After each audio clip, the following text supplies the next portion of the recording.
আমরা ভেবেছিলাম একটা পজিটিভ বার্তা নিয়ে ওরা আমাদেরকে একটা বার্তা দেবে বা সবাইকে বার্তা দেবে, আমরা এরকম একটা মেন্টালিটি নিয়ে চলছিলাম। বাট দেখলাম ওরা সেটাকে অন্যভাবে খণ্ডন করলে, অন্যভাবে ব্যাপারটাকে ঘুরিয়ে দিল। তো আমরা, যেটা অনির্বাণ বললো, এটা আমাদের সবার মতামত যে এই মুহূর্তে যে আমরা কালকেতে যে সিচুয়েশন দাঁড়িয়েছে, সেখানে দাঁড়িয়ে যতক্ষণ না এই সমস্যার সমাধান হচ্ছে ততক্ষণ অবধি আমরা এই কর্মবিরতিতে থাকছি। সেটা কালকে হতে পারে, পরশু হতে পারে, আগামী 7 দিন হতে পারে, আগামী 10 দিন হতে পারে। ওরা এমন এমন বিষয়ের ব্যাপারে কথা বলেছে, এমন এমন বিষয়ে কিছু তুলেছে, এখন সব কিছু নিয়ে কথা হবে, সব কিছু নিয়ে আলোচনা হবে, তারপরেই আমরা ফ্লোরে যাব। ওরা একটা বারবার বলছিল যে মাননীয় মুখ্যমন্ত্রী মমতা বন্দ্যোপাধ্যায় যে বলেন যে কাজ বন্ধ হবে না, যতই আলোচনার মধ্যে দিয়ে সব কিছু চলতে হবে। আপনাদের মনে আছে যে যেদিনকে শুটিংটা বন্ধ হলো, যেদিনকে রাহুল ফ্লোরে এসেছিল, সেদিনকে আমরা সবাই এসেছিলাম, সেদিনকে কিন্তু টেকনিশিয়ানরা কেউ ফ্লোরে আসেননি। এবং ওরা বারবার বলেছে যে যদি রাহুল ফ্লোরে থাকে ডিরেক্টর, তাহলে আমরা টেকনিশিয়ানরা কেউ ফ্লোরে থাকবো না। তার মানে কাজটা প্রথম কিন্তু ওরাই বন্ধ করেছে।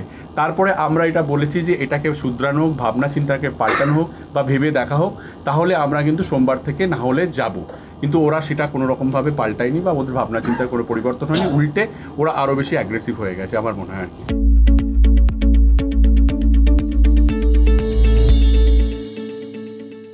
আমরা মধ্যস্থতায় বসতে চাই, কিন্তু মাঝখানে একজনকে রেখে যারা টেকনিক্যালি বুঝবে, যারা ল বুঝবে সব কিছু নিয়ে। তাই তো অনির্বাণ? হ্যাঁ, আমরা সবাই এই জায়গায় এসেছি, সবাই একমত হয়েছি, সহমত হয়েছি। এখন আমি আর ওর দুজনে মিলে বসে কিছু হবে না, কারণ এখানে অনেকগুলো ইস্যু উঠে গেছে, অনেকগুলো বিষয় রয়েছে, সেই সব কিছু নিয়ে কথা বলতে হবে আমার মনে হয়। তার জন্য একজন মধ্যস্থতা করার জন্য এবং যে বুঝবে টেকনিক্যাল লোক, তাকে নিয়ে বুঝতে হবে।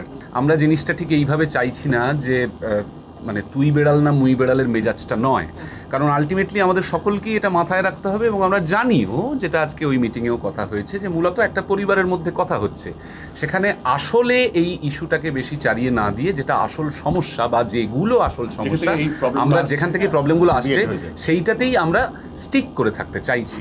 ফলত ওইখান থেকে যে কথাই এসে থাকুক না কেন, সেটা কিভাবে আসছে, কি স্বরে আসছে, আপাতত সেইটার কোনো প্রতিযুক্তি বা প্রত্যুত্তর আমরা দিতে চাইছি না। গতকাল থেকে আমরা সমস্ত পরিচালকরা যখন একসাথে এই সিদ্ধান্তে এলাম যে আমরা ফ্লোরে ঢুকবো না, এই সিদ্ধান্তে তখনই এলাম যখন একজনের, শুরুটা হয়েছিল একজনকে দিয়ে, যখন একজন পরিচালক সে ফ্লোরে ঢুকতে গেছে এবং তাকে বলা হয়েছে যে সে ফ্লোরে ঢুকলে কেউ ঢুকবে না, টেকনিশিয়ানরা ঢুকবে না, কলাকুশলীরা কাজ করবে না।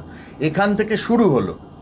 আমরা তাই বললাম, আমরা সবাই মিলে একত্রিত হয়ে আমরা বললাম এটা অপমান।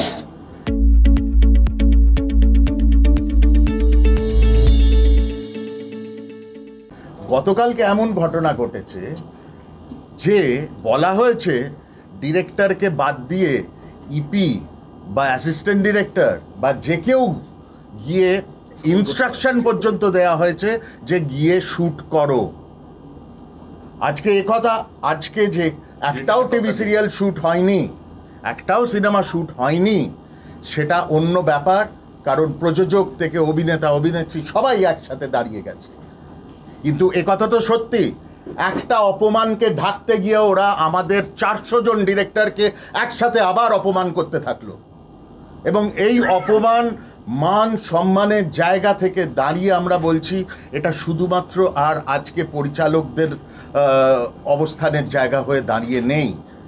এত দিন ধরে আমরা যে যে কথা নিয়ে বারবার করে উঠে আসার কথা, যেগুলো নিয়ে ডিসকাস করতে চেয়েছি, সেই কথাগুলো ডিসকাশন হয়নি বলে আজকে যখন এই জায়গায় এসে আজকে বন্ধ, আগামীকাল বন্ধ, তাই যদি হয় তাহলে সবাই মিলে আসুন। আমরা বারবার বলছি বিভেদ সৃষ্টি করবেন না, এই আমরা আর তোমরাটা আমরা নিতে পারছি না। যে টেকনিশিয়ানরা আমাদের কাঁধে কাঁধ মিলিয়ে সবসময় কাজ করে, সেই টেকনিশিয়ানরা আমাদের বিরুদ্ধে যেতে পারে না। তাই আজকে যখন স্লোগান তোলা হয়েছিল তখন 5 জনের গলা পেয়েছি, 1000 জনের গলা পাইনি। তারা মন থেকে কখনো আমাদের বিরুদ্ধে কথা বলতে পারবে না, কারণ খাবারটা প্রায় এক থালায় আমরা শেয়ার করে খাই। এইটা মাথায় রেখে আমাদের বুঝতে হবে, আমরা we are concerned, all of us R concern যে বাংলা ইন্ডাস্ট্রিকে আমাদের বাঁচাতে হবে বলে যে কথাটা বলছি, যে সত্যি বাঁচাতে হবে, বাইরে থেকে লোকজন যখন কাজ করতে আসবে তাদের কাজ করতে দিতে হবে, সেই আবহাওয়া সৃষ্টি করতে হবে, এই সমস্ত কিছুর জন্য আমরা চাইছি যে এর আশু সমাধান হোক।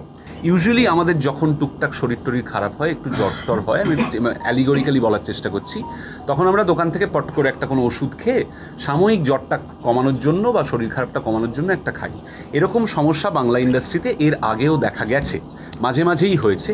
প্রত্যেকবারই ওই টপ করে একটা ওষুধ কিনে খেয়ে সাময়িক কালের জন্যে অসুখটা সারিয়ে নেওয়ার একটা ব্যবস্থা এর আগেও করা গেছে, কিন্তু পরবর্তীকালে দেখা গেছে যে বারবার সেই জ্বরটা ফিরে ফিরে আসছে। So now we are asking for a doctor. আমরা একটা ডাক্তারের কাছে গিয়ে ভালো করে স্বাস্থ্যটা দেখিয়ে, দরকার হলে একটা লম্বা অ্যান্টিবায়োটিকের কোর্স করে সেই রোগটাকে অনেক দিন বা চিরকালের জন্য সারিয়ে নেব। প্রথম থেকে বলে যাচ্ছি একটা কথা, প্রথম থেকে, সেটা হচ্ছে আমাদের মাননীয় মুখ্যমন্ত্রী কাজ বন্ধ হতে দিতে চান না। আমরা কিন্তু কাজ বন্ধ করতে চাইনি, আমাদের ফ্লোরে ঢুকে আমাদের কাজ বন্ধ করা হয়েছে। সুতরাং এখন যদি মাননীয় মুখ্যমন্ত্রীকে কোট করে বলা হয় যে আমরা কাজ বন্ধ করেছি, এটা কিন্তু সত্য কথা নয়।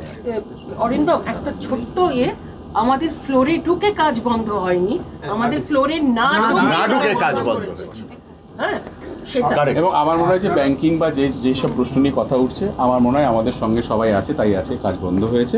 এবং চ্যানেল কর্তৃপক্ষ থেকে আরম্ভ করে, প্রডিউসার থেকে আরম্ভ করে, আর্টিস্ট থেকে আরম্ভ করে সবাই আমাদের সঙ্গে আছে। আগামী দিন আরেকটু সময় দিন, তাহলে বুঝতে পারবেন।